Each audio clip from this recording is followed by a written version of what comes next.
കഴിഞ്ഞ 2-3 ദിവസങ്ങളിലായി അനുഭവിച്ച മാനസിക വേദന, അത് ഗോപൻ സ്വാമിയുടെ കുടുംബം അനുഭവിച്ച മാനസിക വേദന അത് നമുക്ക് പൊതുസമൂഹത്തിന് ഊഹിക്കാൻ കഴിയുന്നതിനപ്പുറമാണ്. ഇപ്പോൾ ഏറ്റവും ഒടുവിലായി അദ്ദേഹത്തിൻ്റെ സമാധി തെളിഞ്ഞിരിക്കുന്നു. ലോകം മുഴുവൻ അദ്ദേഹത്തെ അംഗീകരിച്ചിരുന്നു, അദ്ദേഹത്തിൻ്റെ സന്യാസ ജീവിതത്തെ അംഗീകരിച്ചിരിക്കുന്നു. ഇപ്പോൾ മകൻ നമ്മുടെ ഒപ്പം ഉണ്ട്.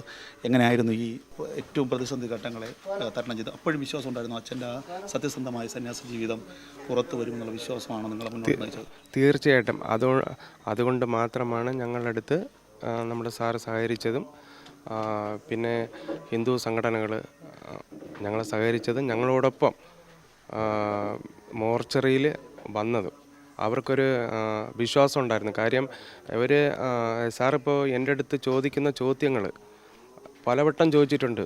ഞങ്ങളുടെ അടുത്ത് ചോദിക്കുന്ന ചോദ്യം അന്നും ഇന്നും ഒരേ വാക്കാണ് പറഞ്ഞിട്ടുള്ളത്. അപ്പോൾ അവർക്ക് വിശ്വാസം ഉണ്ടായിരുന്നു. അതുകൊണ്ടാണ് മോർച്ചറിയിൽ അവരൊരു കോൺഫിഡൻറ്റോടെ റിസൾട്ട് അറിയുന്നത് അതിന് മുന്നേ തന്നെ അവർ മോർച്ചറിയിൽ എൻ്റെ കൂടെ ഒപ്പമുണ്ടായിരുന്നു. അത് കണ്ടതാണല്ലോ വീഡിയോയിൽ. ഞാൻ ചോദിക്കുന്നത്, നിങ്ങൾക്ക് അത്രത്തോളം വിശ്വാസം അച്ഛൻ്റെ ആധ്യാത്മിക ജീവിതത്തിൽ നിങ്ങൾക്ക് അതിൻ്റെ പവറിനെ കുറിച്ച് നിങ്ങൾക്ക് ഉറപ്പുണ്ടായിരുന്നു, അതുകൊണ്ട് നിങ്ങൾ ഈ കുടുംബം ഒന്നടങ്കം നിന്നു. ഇപ്പം ശ്രീ ചന്ദ്രശേഖരൻ അദ്ദേഹം പറയുന്നതും അങ്ങനെ തന്നെയാണ്. ആ കുടുംബത്തിൻ്റെ ആ വാക്കുകളിൽ വിശ്വസിച്ചാണ് ഞാൻ കൂടെ വന്നത്. അപ്പോൾ ആ സമയത്തും ഇത്രയും പ്രശ്നമുണ്ടാകുമ്പോൾ സ്വാഭാവികമായിട്ടും നമുക്ക് ചിന്തിക്കാൻ പറ്റത്തില്ല. അച്ഛൻ മരിച്ചു കിടക്കുന്നു, കേരളത്തിലെ മാധ്യമങ്ങൾ അത് ചർച്ചയാക്കുന്നു, ഒക്കെ ചെയ്യുന്നു. അപ്പോഴും നിങ്ങൾക്കൊരു വലിയ വഴിവിളക്ക് പോലെ, വെളിച്ചം പോലെ അച്ഛൻ്റെ ആ ഒരു ആധ്യാത്മികത കൂടെ ഉണ്ടായിരുന്നു. അച്ഛൻ്റെ ആധ്യാത്മിക കൂടെ ഉണ്ടായിരുന്നു ചോദിച്ചാൽ ഉണ്ടായിരുന്നു. ക്ഷേത്രത്തിൽ ഒരു ഫ്രീ ആയിരിക്കുന്ന ടൈം ഞാൻ അവിടെ ഇരുന്ന് ധ്യാനമൊക്കെ ചെയ്യും. പക്ഷേ ഒരു 10 മിനിറ്റ് കൂടുതലില്ല. പിന്നെ അനിയനാണ് പൂജാകർമ്മങ്ങൾ കൂടുതൽ പഠിച്ചിട്ടുള്ളത്. അത് നമ്മുടെ സൂര്യ ടി വിയിൽ ജ്യോതിഷം പറയണ പുതുമന നമ്പൂതിരിയുടെ അടുത്തു നിന്നാണ് അനിയൻ പൂജാവിധികൾ പഠിച്ചിട്ടുള്ളത്. പിന്നെ ബാക്കി പൂജകൾ അച്ഛൻ്റെ നിന്നും പഠിച്ചിട്ടുണ്ടായിരുന്നു. അച്ഛന് കൂടുതൽ മരുത്വമലയിലാണ് അവിടെ ആശ്രമം ഉണ്ടായിരുന്നു. അവിടെ സമാധി കർമ്മങ്ങളിലൊക്കെ അച്ഛൻ പങ്കെടുക്കുന്ന ഒരാളും കൂടെയാണ്. എന്തായാലും ഇതൊരു വലിയ അച്ഛൻ്റെ ഒരു ആധ്യാത്മിക ജീവിതം ലോകം മുഴുവൻ അറിയാൻ ഇതൊരു കാരണമായി, ഇതൊരു നല്ല നിമിത്തമായിരിക്കാം. അദ്ദേഹം പറഞ്ഞതുപോലെ ഈ ലോകം മുഴുവൻ തന്നെ, പ്രത്യേകിച്ച് ഈ നാട് മുഴുവൻ തന്നെ അദ്ദേഹത്തിന് അറിയുന്നു.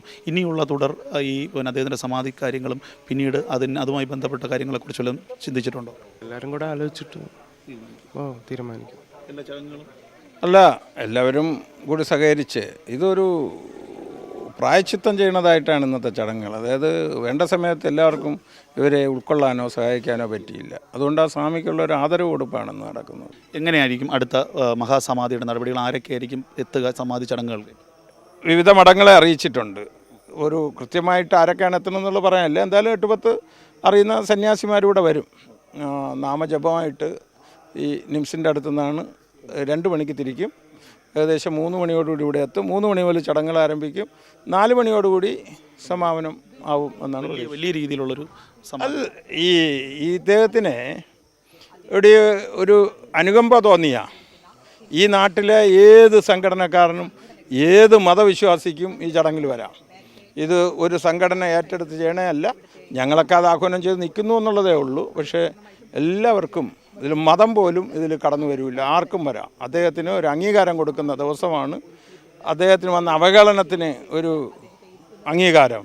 അതിനാര് വന്ന ഏത് മതസ്ഥർക്കും സ്വാഗതം.